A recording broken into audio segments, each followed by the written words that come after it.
Isang mapagpalang hapon mga ka-divers. Ito na naman tayo at muli tayong lalaot. Pupunta tayo sa punong bato at kung saan na dating pinagsisida natin noong amihanin. Ayun, babalikan natin yung mga area na yan. Baka sakali na magkaroon pa o may mga isda pa doon. Ngayon kalmada na. Abang-abang lang mga ka-divers at pagdating natin doon, sabay agad dive tayo. Ito na naman tayo sa kailaliman. Uy, hindi na masama ang unang dive natin. Dalagang bukid agad. Yun. Gitik. Buwi naman o. Dalagang bukid agad.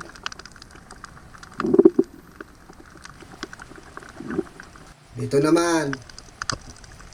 Ayun. Labay tagod. Sa pulka. Ayun. Ito naman. Mga ka-divers, labit lang yung pagkatama. Sana hindi makatanggal. Ito na naman, dalagang bukid. Ang babait ng dalagang bukid. Ayan, tinamaan. Yan mga ka-divers. Ang ganda ng pagkatama natin. Napakadumi talaga ng bahura dito. Ito pa. Labay tagod. Yun, tinamaan na naman. Yung mga ka-divers. Mabait ang isda ngayon. Napakakalma ng dagat kasi. Ayun, may alatan. At may kasamang mga suga. 3 suga. Pero alatan ang kukunin natin. Ayun. Gitik. Ayos mga ka-divers. Masarap ipaksiw ito. Uy! Dalawag ang bukid na naman. Ayan, sa pool na naman. Hahanapin natin ang mga grupo nito. Sana makatagpo tayo ng grupo para magandang klase. 200 kilo niyan dito ngayon. Uy, may kanuping. Uy, natatabunan siya ng mga dahon-dahon. Ay, papanayin pa rin natin yan. Ayun. Kahit natabunan na siya ng dahon, tinamaan pa rin natin. Yan, may kanuping na tayo. Dito tayo. Uy! Nabahitabad, ang laki. Ayan. Gitik. Malaki mga ka-divers. Lampas 1 kilo. Dito, ikutan natin itong batong ito. Baka meron dito sa butas. Ay, may buntot. Ayan. Labay tagod. Ayan na. Sa pulka. May sulit pa lang kasama yun. Ala ka dyan.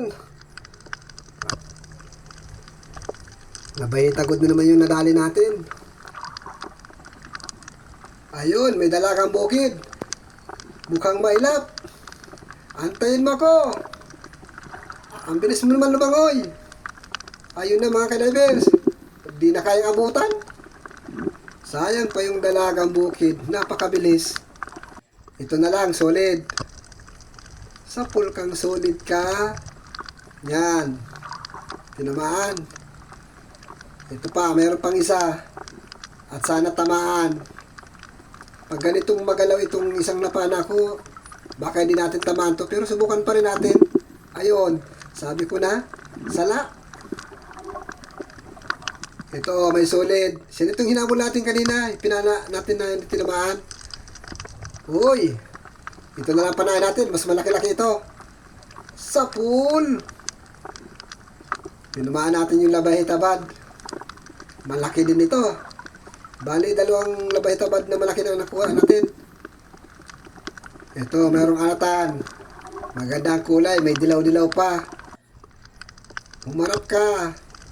Humarap ka. Ayun, humarap nga. Tinamaan. Masunurin mga ka-diver. Pag sabi ko humarap, humarap nga.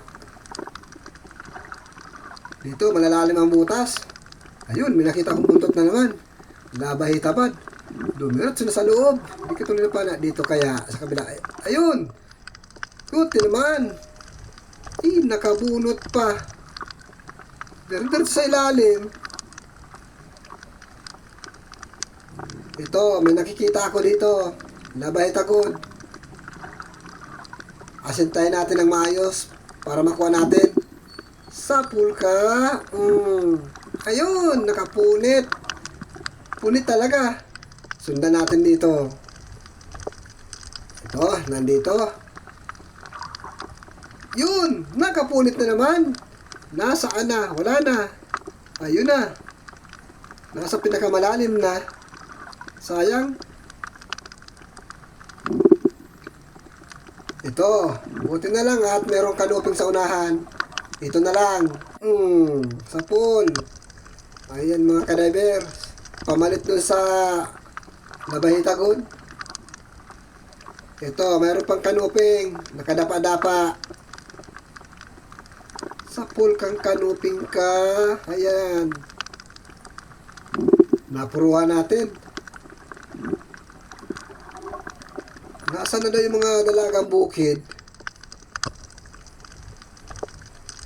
Ito, may dalagang bukid. Kaso maliit-liit lang ito. Yun. Tinamaan na. Uy, makakapunit pa. Buti na lang. Hindi na tuluyan mapunit ang kanyang laman. Dito tayo, baka meron pa. Ayun. Dalagang bukid. Sapul kang dalagang bukid ka. Tinamaan sa mata. Ayan mga ka-divers. Maliit lang ang bahurang ito mga ka-divers. Kumbaga napulo-pulo lang ito.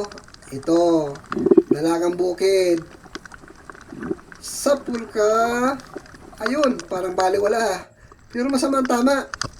Hindi siya nakalangoy ng malayo. Isa pa. Yun. Sapul. Halos naikot lang natin. Konti lang itong sisidan. Ayan mga ka-divers, umahon na tayo. Gawa ng maliit lang yung bahura natin na napag-ispatan natin. Ngayon, lilipat tayo. Yung malaking lapu-lapu na yan, hindi ko na nabidyohan yan sa pagmamadali ko. Hindi agad na i-open ng camera. Ngayon, lilipat tayo sa medyo malawak-lawak na bahura. Nagbabakasakali kasi ako dito na magandang klaseng isda. Magandang klaseng ang isda kaso madali naman maikot. Kaya mahirap. Kaya lilipat tayo dun sa malawak-lawak na bahura para panawa yung paglalangoy natin. Kahit makaisang oras lang.